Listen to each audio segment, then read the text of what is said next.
está na hora de seguir viagem pelos 5 continentes. É por aqui na Rádio Observador que todas as semanas analisamos a geopolítica internacional. Esta semana junta-se a mim o Miguel Cordeiro. Olá, Miguel. Olá. Mas isto também não se faz sem o historiador Bruno Cardoso Reis. Bruno, bem-vindo mais uma vez. Como é que estás? Tudo bem? Olá, obrigado. Sim, tudo bem. Vamos a isto, mais uma semana, e vamos começar a nossa viagem no Médio Oriente. A Rússia iniciou uma retirada em grande escala de equipamentos militares e tropas da Síria, após a queda do ex-presidente sírio Bashar al-Assad. Bruno, será esta uma retirada total das bases na Síria e há alternativas? Ou o que é que podemos esperar desta atitude da Rússia?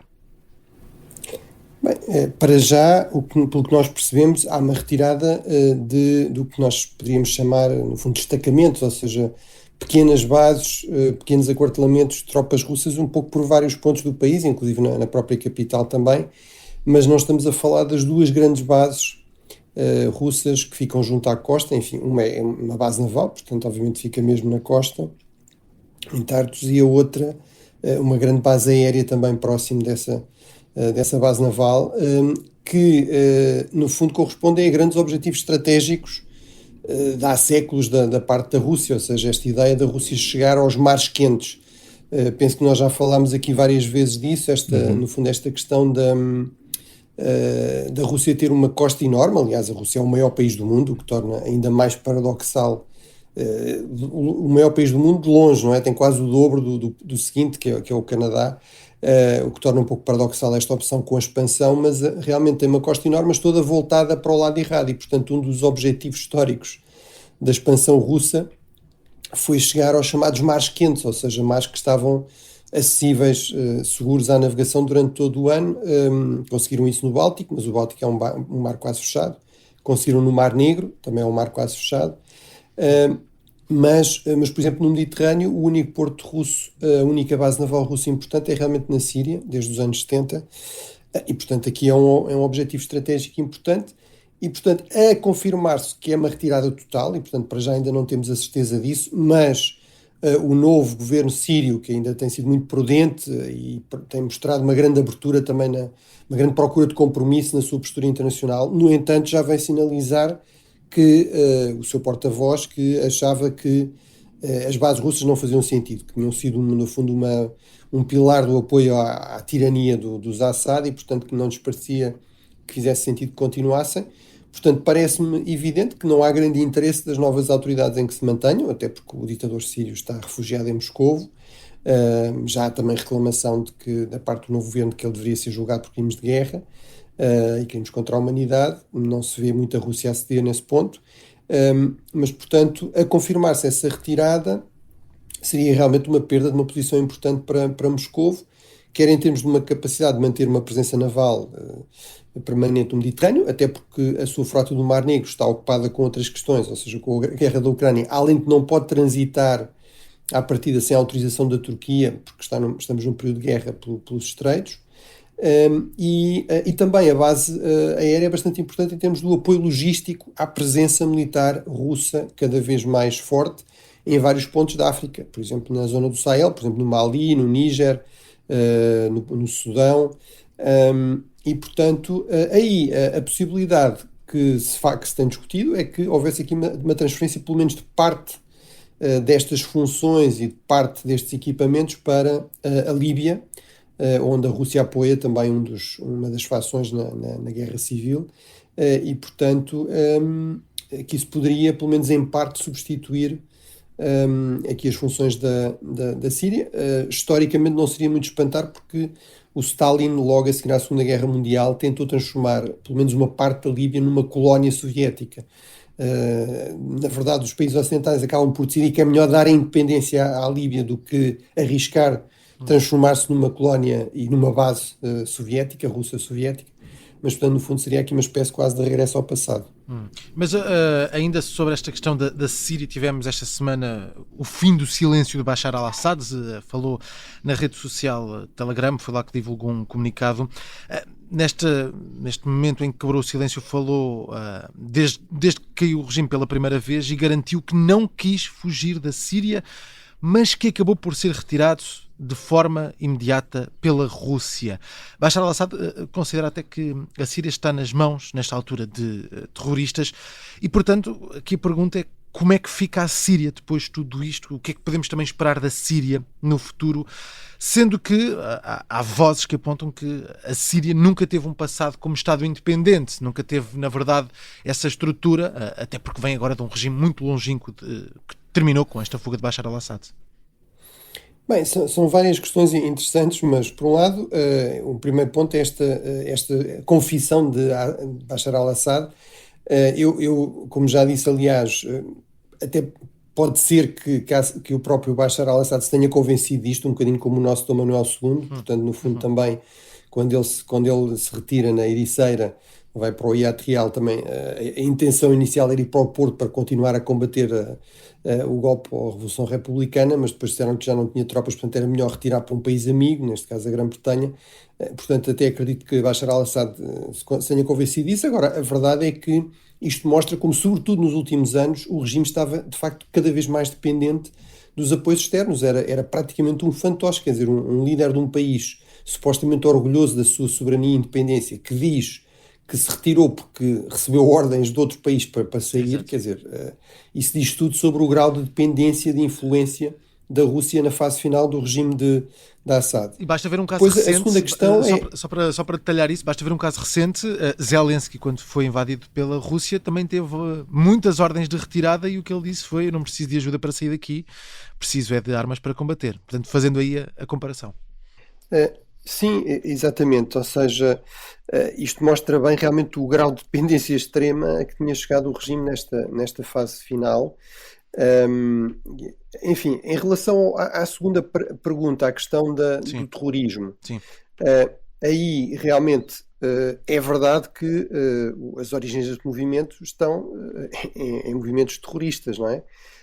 Mas também é verdade que o regime de Bashar al-Assad, por um lado, praticava o terror de Estado, enfim, isso ficou bastante evidente com a queda do regime, ainda de forma mais gráfica, enfim, a libertação de presos em prisões em condições terríveis, enfim, valas comuns, portanto, vestígios de execuções sumárias. Sabemos que usou armas químicas contra a sua própria população, portanto, digamos, a ideia de que Bashar al-Assad está muito preocupado com os direitos humanos ou com a segurança dos civis não é muito crível, além de que o próprio regime de Assad, o próprio regime sírio, era um dos principais aliados na região do Irão, que é o grande financiador de grupos armados que inclusive praticam atos terroristas, por exemplo o Hezbollah, o Hamas, e portanto desse ponto de vista também é difícil, digamos, dar grande crédito a essa preocupação. Agora, é verdade que realmente, como eu referi, este movimento, que agora parece dominante, o Hayat Tahrir al-Sham,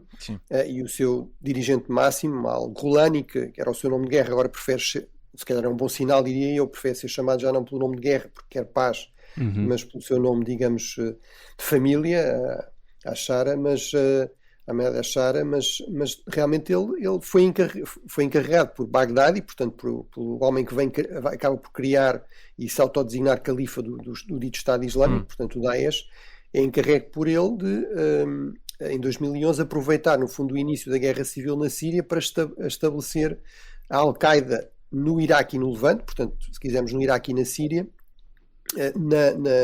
reforçar no fundo a sua posição na Síria. Agora, muito rapidamente ele entra em choque com Bagdadi, acaba por se distanciar quer da Al-Qaeda, quer do dito Estado Islâmico, aliás de uma forma bastante violenta. Portanto temos nestes últimos anos notícias de vários choques violentos, de vários conflitos violentos entre este movimento e o Daesh.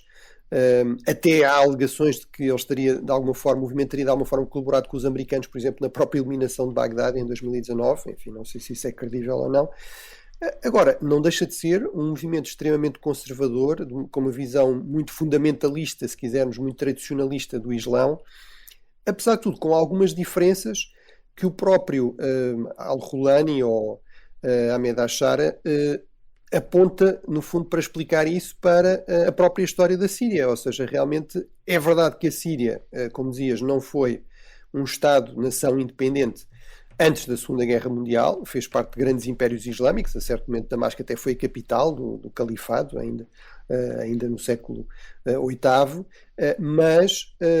mas realmente o próprio Al-Hulani diz isso, não é uma sociedade tribal como o Afeganistão, portanto é uma sociedade altamente urbanizada, com milhares de anos, digamos, de grandes cidades, como Damasco, Antioquia, etc. E, portanto, aquilo que nós também percebemos das zonas que ele já governava em Idlib são sobretudo duas coisas, que é, por exemplo, comparando com os Talibã ou mesmo com o Daesh, ele não massacrou as minorias, cristãs, drusos, etc.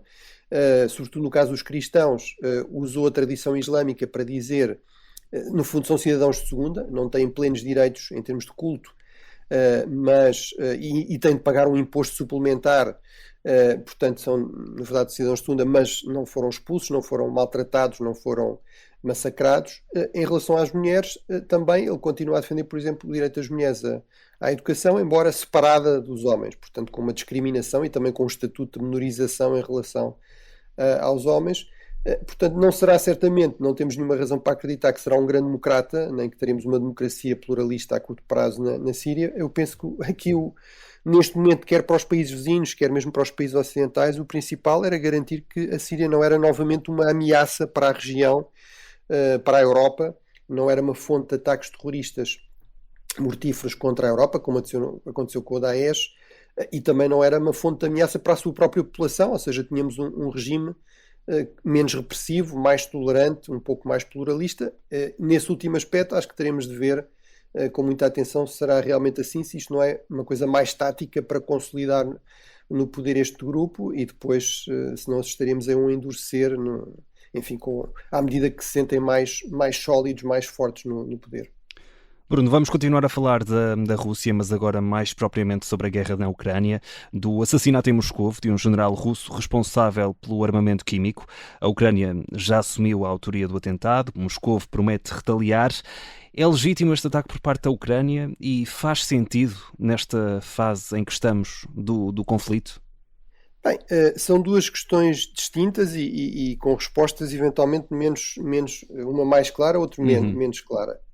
Que é um alvo legítimo, isso é bastante evidente, ou seja, vir aqui falar de terrorismo realmente não faz nenhum sentido. Ele é um militar em funções, é responsável pelas armas químicas, foi acusado não só pela Ucrânia, mas por vários outros países de utilização, inclusive, de armas proibidas no contexto da Ucrânia. Mas em todo caso, independentemente disso, no essencial é esta questão, é um general, é um comandante, é um general no ativo, no quadro de um conflito ativo, de uma guerra ativa, e portanto o país que está a ser atacado tem toda a legitimidade para, no fundo, visar militares do país que o está a atacar, e portanto neste caso a Ucrânia tem toda a legitimidade para visar enfim, um general russo. Eu recordo que a Rússia, enfim, quando vem falar de terrorismo, está basicamente a arrasar cidades inteiras, não é? Está a fazer ataques completamente indiscriminados contra a população civil. Temos muitas provas de crimes de guerra, de massacres de população civil desarmada. Depois, por outro lado, faz sentido ou não? Bem, aqui na verdade a Ucrânia neste momento não tem boas opções. A lógica por trás disto parece ser mostrar à Rússia, aos russos, que a guerra não vai ficar apenas nas fronteiras, que também pode atingir Moscovo. Este ataque foi levado a cabo na capital russa, e que não há também ninguém que possa escapar ao conflito, ou seja, que isto não é simplesmente uma questão de carne para canhão, de pobres soldados, digamos, das zonas mais pobres da Rússia, mais periféricas da Rússia, mas pode atingir também alvos na própria elite russa, e portanto houve vários ataques terroristas, usando táticas terroristas, quisermos, por parte da Ucrânia, mas visando estes alvos perfeitamente legítimos. Eu diria que todos esses ataques, alguns são mais questionáveis, por exemplo, quando estamos a falar enfim, da filha de um intelectual, de um pensador russo, aparentemente ele próprio é que seria o alvo, é um dos grandes ideólogos do regime, mas enfim, isso parece-me eventualmente mais questionável. Agora, neste caso, estamos a falar realmente de um alvo claramente militar. Se isso terá grandes resultados, se esta lógica, se esta ideia de Kiev, de que isto terá um efeito significativo na Rússia, enfim, se isso será verdade ou não, tenho mais dúvidas. Ou seja, para mim parece-me evidente que para Putin, tirando ele próprio e eventualmente pessoas muito próximas, é-lhe um pouco indiferente quem é que é sacrificado em nome deste objetivo de poder afirmar, poder arrancar aqui algum tipo de vitória face à Ucrânia. Sendo que ainda relacionado com este conflito tem-se falado muito dos ataques a infraestruturas críticas no Báltico, começando, claro, com o Nord Stream, mas com a destruição, por exemplo, de cabos digitais nos últimos meses. Como é que está esta questão neste momento? Já temos indicações de responsáveis? Bem, este é o tipo de ataques que serve, enfim, cujo perfil é exatamente, enfim, eu estive até na semana passada numa conferência no Colégio de Defesa da NATO, em Roma, precisamente sobre este tema, são os chamados conflitos na zona cinzenta, no fundo, ou seja, abaixo do limiar da guerra, utilizando muitas vezes métodos não convencionais. E qual é que o grande objetivo? É exatamente limitar a escalada, dificultar a resposta, fazendo ataques em que há este elemento chamado deniability em inglês, ou seja, no fundo, uma negação credível da responsabilidade direta. E, portanto, aqui no caso do Nord Stream, foi atacado, por exemplo, o Nord Stream 2, que ainda não funcionava, não foi atacado o gasoduto que funcionava, sim. E, portanto, isso seria muito mais grave e provavelmente era muito mais provável que levasse a uma escalada perigosa. Por exemplo, no caso mais recente, o corte de cabos de comunicações a partir da Suécia no Mar Báltico, por exemplo, esse ataque é feito não nas águas territoriais suecas, mas na zona já económica exclusiva, ou seja, águas internacionais. Isso torna muito mais questionável, digamos, a capacidade da Suécia responder, em termos legais, inclusive. Depois, aparentemente, o principal suspeito que está agora a ser investigado é um navio civil chinês, sim, mas que vinha de um porto russo. E, portanto, a ideia é que pode ter usado a âncora para, no fundo, arrastando a âncora, cortar esses cabos. Portanto, a questão é, isso é um acidente ou foi deliberado? Há muita gente que diz é muito estranho não terem notado isso, porque, no fundo, é quase como conduzir um carro com o travão de mão puxado, não é? Portanto, é algo que se nota muito, não é? Mas realmente não, é um navio de guerra, não é sequer um navio russo. Portanto, quem é que está aqui, que Estado é que está envolvido, ou foi simplesmente um acidente? Portanto, tudo isto torna bastante mais difícil a resposta. No caso do Nord Stream, eu diria, também para ser claro, e não, aliás, sim, já referi isso, não parece que a questão dos Estados Unidos faça nenhum sentido. Isso parece bastante confirmado com os indícios disponíveis. Era muito contrário à postura de grande prudência da administração Biden. Eu sempre achei que era possível que fosse um dos dois beligerantes, ou pelo menos grupos ligados a eles, ou a Rússia, embora fosse um pouco paradoxal, ou a Ucrânia. Aparentemente os indícios atuais apontariam para grupos próximos da Ucrânia, mas mais uma vez não sabemos se diretamente do Estado, se um grupo mais autónomo que assumiu aqui este protagonismo. Isto é o característico precisamente deste tipo de ataques e é o que os torna particularmente complicados, digamos, de gerir e de responder. Muito bem. Bruno, terminamos por aqui a nossa primeira parte. Na segunda parte ainda vamos até à Europa, à Geórgia, à situação e à eleição que tem suscitado muita polémica, também a queda do governo alemão e ainda aos Estados Unidos. Há muitos assuntos para dar destaque ainda. É logo depois das notícias. Até já.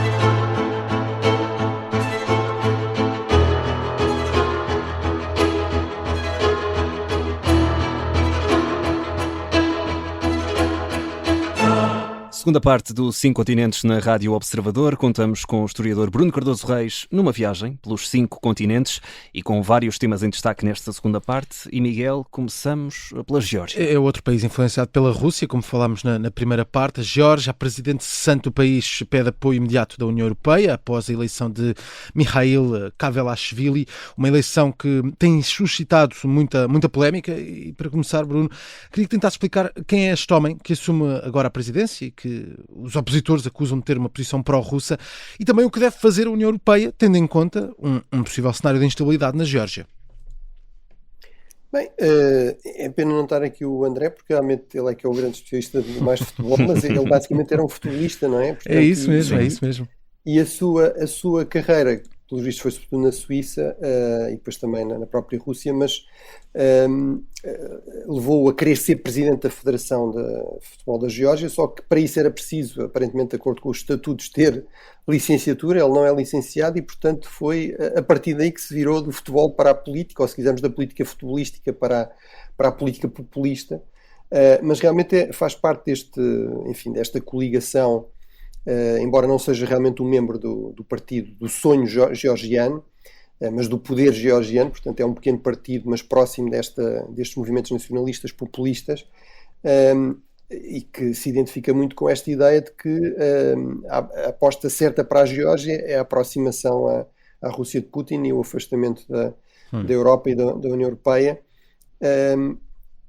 E, portanto, à partida corresponde, no fundo, a uma hegemonia no sistema político georgiano deste movimento, o que vai de par com acusações de fraude, de violência, enfim, algumas, no caso da violência e da fraude também documentadas, mas por parte da oposição, não é? Da oposição pró-europeia, inclusive a atual presidente em funções, que diz que as eleições são ilegítimas e, portanto, coloca-se a questão, a partir dela deveria sair a 29 de dezembro, vai aceitar sair ou não voluntariamente, portanto podemos ter aqui ainda um escalar nesta crise, provavelmente vamos ter.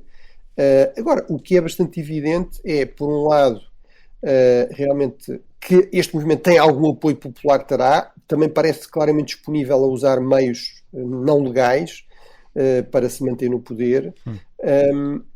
A União Europeia tem aqui uma capacidade de influência limitada. Se olharmos para o mapa, é fácil perceber que o Cáucaso é ainda mais complicado do que a Ucrânia, por exemplo, de apoiar. Então, se estivermos a falar militarmente, ainda muitíssimo mais, não é? Portanto, basicamente, não há continuidade territorial entre o resto da Europa, se quisermos, entre a Europa da União Europeia e esta região, não é? Portanto, ela está aqui entalada entre a Turquia e a Rússia. Foi, aliás, muito essa a história da Geórgia, entalada entre grandes poderes a sul, o Império Persa ou o Império Otomano, e grandes poderes a norte, o Império Russo. Desde 1801, a Rússia dominou esta região até ao fim da União Soviética, em 1991, e claramente quer recuperar esse papel, e realmente, de momento, parece estar em vantagem, graças também a estes aliados locais, como o novo presidente eleito, se quisermos. E Bruno, continuamos na Europa, mas para falar agora da queda do governo alemão, uma moção de confiança derrubou o governo de Olaf Scholz. Mas Bruno, este governo já não tinha caído. Pergunto-te o que é que se segue e o que é que podemos esperar dos próximos capítulos desta crise política que já temos falado aqui há várias semanas, também no SIC Continentes. Sim, ou seja, se nós achamos que as coisas em política demoram muito em Portugal, acho que realmente, comparado com a Alemanha, somos relativamente rápidos, mas... É algo que já se arrasta há algum tempo. Exatamente, ou seja, tudo demora muito tempo na política alemã. Há muitas regras, são regras muito rígidas, os alemães também tendem a ser muito rígidos na aplicação das regras. Isso tem uma história, não é? Obviamente tem a ver com o passado, o trauma do passado nazi, portanto esta ideia de que é preciso ter calma, é preciso dar tempo, e é preciso ter tudo muito regulado, muito regulamentado, muito calendarizado para evitar, digamos, que haja abusos de poder, mas tem este custo, que é realmente uma enorme dificuldade em resolver rapidamente os problemas, e portanto neste caso, no fundo esta era uma morte mais do que anunciada, há 2 meses basicamente que se está a falar da queda do governo, que isso é completamente visto como inevitável, até porque os parceiros governamentais já estão completamente ao ataque, quer dizer, neste discurso da moção de censura, o atual chanceler, o chefe do governo, Olaf Scholz, um dos principais alvos nem foi o principal partido da oposição, foi os seus parceiros de coligação, nomeadamente os liberais, mas realmente, formalmente, só agora é que foi a altura para se votar a moção de censura e, portanto, para se formalizar a queda do governo, e, portanto, só agora é que começa a contagem do tempo até às eleições, que só serão em fevereiro. E depois ainda teremos a seguir provavelmente alguns meses, vamos ver se não serão longos meses, mas pelo menos alguns meses para formar uma coligação, porque mais uma vez aí a tradição alemã é não só de coligações, e elas parecem inevitáveis olhando para as sondagens, nenhum partido tem mais do que 30 e poucos % dos votos, mas além disso, nas coligações alemãs há também a tradição de acordos muito detalhados de coligação, portanto, isso implica meses de negociações para se chegar a esses acordos. Portanto, isso significa, em suma, que vamos continuar a falar da Alemanha, da crise na Alemanha, vamos continuar a falar do governo alemão fraco, num contexto internacional em que era muito importante, por exemplo, para a capacidade de resposta europeia, a Putin ou a Trump a ver um governo alemão forte, mas não vamos ter isso durante bastantes meses. Vamos falar aqui um bocadinho dos Estados Unidos, vamos para o continente americano e para uma relação entre Estados Unidos que normalmente é boa, Estados Unidos e Canadá. Trump já disse que quer tornar o Canadá o 51º Estado dos Estados Unidos da América, seria uma ótima ideia. A pergunta que importa fazer neste momento é se Trump quer deliberadamente provocar uma crise política no Canadá, ainda antes de tomar posse, e se esta ideia faz algum sentido. Bem, se não quer, parece, ou seja, parece estar a fazer tudo nesse sentido. Realmente o atual primeiro-ministro canadiano, o Justin Trudeau, está numa posição bastante frágil. Trump sabe isso. Também sabe, enfim, porque foram publicados muitos textos, muitas memórias, que Trudeau não tinha propriamente uma grande opinião dele no seu primeiro mandato, entre 2016 e 2020, e portanto parece, inclusive foi apanhado uma vez até nas câmaras numa cimeira do G7, no fundo a trocar piadas sobre Trump com outros colegas, e portanto Trump tende a ser muito cioso do seu ego, da sua imagem, e portanto provavelmente está aqui a vingar-se desse tipo de episódios. Trudeau, enfim, está numa posição realmente muito frágil e portanto é bem possível que o governo acabe por cair antecipadamente. Nomeadamente perdeu a sua vice-primeiro-ministro e ministra das Finanças, que era alguém que defendia uma linha dura com Donald Trump, ou seja, esta ideia de que Trump só percebe a linguagem da força, neste caso em termos económicos, obviamente, mas portanto defensor de uma linha muito mais de ameaçar retaliar do que propriamente procurar a qualquer custo negociar, que foi a linha que Trudeau seguiu sem grande resultado, como está a ver. Enfim, em relação a ser o 51º Estado, essa ideia tem realmente uma longa história. Começa logo com a guerra da independência dos Estados Unidos. Há muitos pais fundadores que acham que o Canadá devia ser, como o resto da América inglesa, não é? Devia ser independente também, devia juntar-se aos Estados que defendiam a independência, mas a verdade é que isso não aconteceu. Pelo contrário, o Canadá foi o refúgio dos lealistas, de muitos norte-americanos que não quiseram passar a ser independentes e continuaram leais à coroa. Portanto, isso foi um elemento fundacional da sua identidade.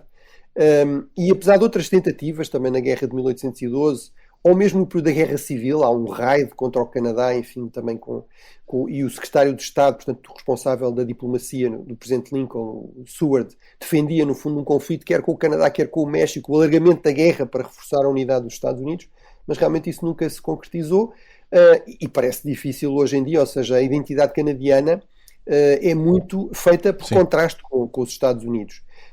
E portanto, ainda recentemente estive aliás com uma colega canadiana que, enfim, alguém a confundiu com uma americana e ela deixou muito claro que nem pensar, não é? Mas em todo caso, nunca seria o 51º Estado. O Canadá também é uma federação, também tem as chamadas províncias, que são na prática Estados. É um país ainda maior do que os Estados Unidos, ligeiramente maior, portanto é o segundo maior país do mundo, e portanto a haver aqui alguma fusão seria com vários Estados e não apenas com um Estado, e provavelmente teria como impacto uma viragem à esquerda da política norte-americana, portanto seria bastante contraditório para o Trump e para o trumpismo defender essa ideia, mas obviamente Trump aqui não está a pensar nesses termos.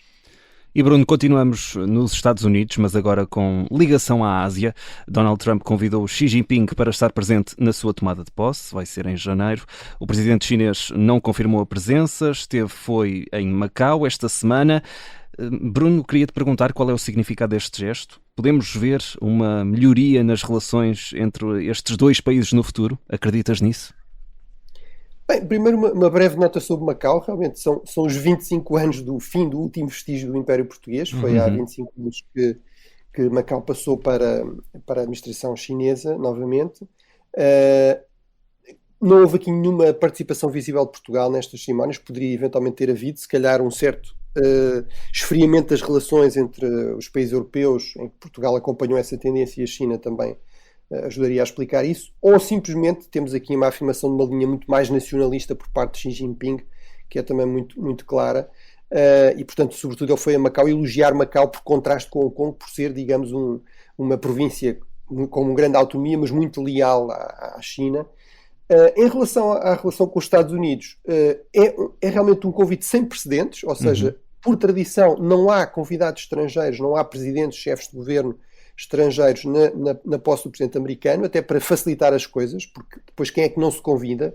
Exato. Portanto, Trump quebra aqui essa tradição de forma completamente improvisada, O segundo aspecto sem precedente é que geralmente não se anuncia, sobretudo estes convites publicamente, sem ter a certeza que o outro lado aceita. Ora, não há nenhuma certeza que Xi Jinping aceita. Por regra, o presidente da China também não participa neste tipo de cerimónias de posse. Mais uma vez para evitar a multiplicação de convites e, portanto, uma gestão muito complicada depois da agenda. Agora, o que eu diria que podemos concluir já é que nada disto tem a ver com o futuro das relações entre os Estados Unidos e a China. Isto a mim parece-me ter sobretudo a ver com a imagem, a obsessão de Trump com a sua própria imagem, com o seu próprio ego e, portanto, no fundo, a ideia de que ele vai ter aqui a presença de líderes que nunca estiveram presentes antes. A razão para isso é porque nunca foram convidados antes, mas do ponto de vista da imagem dele e, no fundo, aquilo que ele pode dizer às massas, isso será eventualmente interessante. Parece-me que é isso que está em questão e não propriamente nenhum sinal de que Trump quer uma boa relação ou uma excelente relação com a China. Podia ser uma maneira de conseguir também validação com a presença desses líderes nesse momento. Falávamos aqui já um pouco da Ásia, falar aqui um pouco da Coreia do Sul. Tivemos um caos político nas últimas semanas. O presidente da Coreia do Sul foi mesmo afastado da presidência. Isso é definitivo? E qual será o impacto desta destituição do presidente naquilo que é a política externa do país? Bem, não é definitivo formalmente, ou seja, o Supremo Tribunal tem 6 meses para decidir, mas a maior parte, enfim, dos especialistas, dos analistas, acham que não há aqui volta a dar, até porque o próprio partido dele, portanto, a direita coreana, entrou em choque com o presidente, o próprio líder, aliás, do partido também se demitiu, e, portanto, o afastamento parece relativamente inevitável. Até isso ser decretado, no entanto, continua em funções como presidente o primeiro-ministro, Han, que é alguém muito experiente, já foi primeiro-ministro anteriormente, tem muita experiência também na parte externa, sobretudo económica, mas a verdade é que temos, obviamente, um país muito importante neste contexto do Extremo Oriente, muito enfraquecido, com um governo, enfim, sem qualquer tipo, digamos, de força, e, portanto, mais uma vez, num contexto global de grande incerteza, mais um fator de grande incerteza. Ainda na Ásia, Bruno, vamos até às Filipinas. Na semana passada já falámos do choque de dinastias entre a vice-presidente e o presidente do país. Esta crise pode desencadear algum tipo de problemas para o país?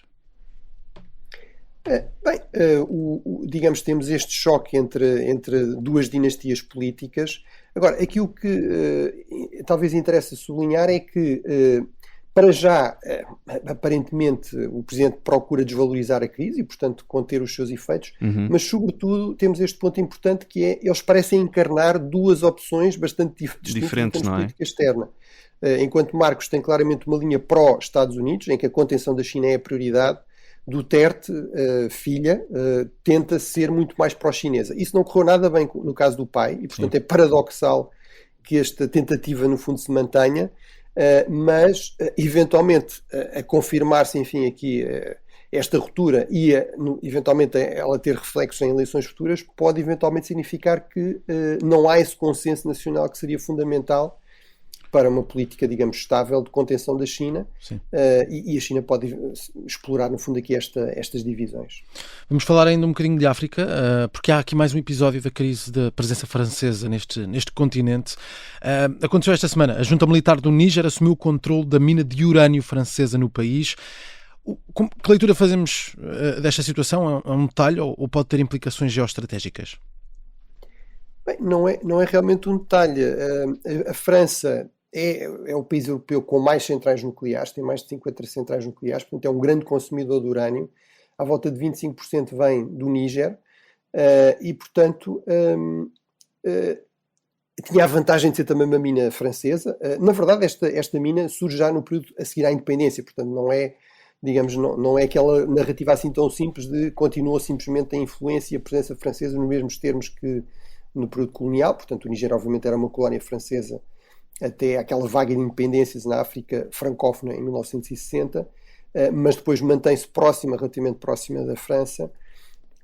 Agora, aqui o que é, no fundo, bastante claro é, por um lado, esta crise na influência francesa na África francófona, sobretudo em termos de presença também militar. O Chad acabou também de anunciar, digamos, um corte nessa cooperação. O Senegal, de uma forma um bocadinho mais civilizada ou diplomática, também já sinalizou que queria discutir o fim da presença militar francesa no Senegal, de uma base militar. Portanto, essa crise é bastante evidente. tem este lado também irónico, que corresponde, no fundo, por parte da França a um esforço que vem tendo lugar há mais de há 2 décadas, basicamente, para se afastar do chamado sistema FOCAR, daquele sistema de relações muito próximas, de grande cumplicidade com as elites francófonas africanas, garantindo, no fundo, a segurança dos regimes, muitas vezes ditadores africanos, desde que eles fossem, digamos, simpáticos para os interesses franceses, com apoio militar, com apoio em termos de informações, etc. A verdade é que o que nós vemos é a substituição. Portanto, a França deixou de querer fazer isso, mas isso gerou grandes conflitos, desconfiança, etc. E quem passou a querer fazer isso, a estar disposto a fazer isso, foi sobretudo a Rússia, mas mesmo a China.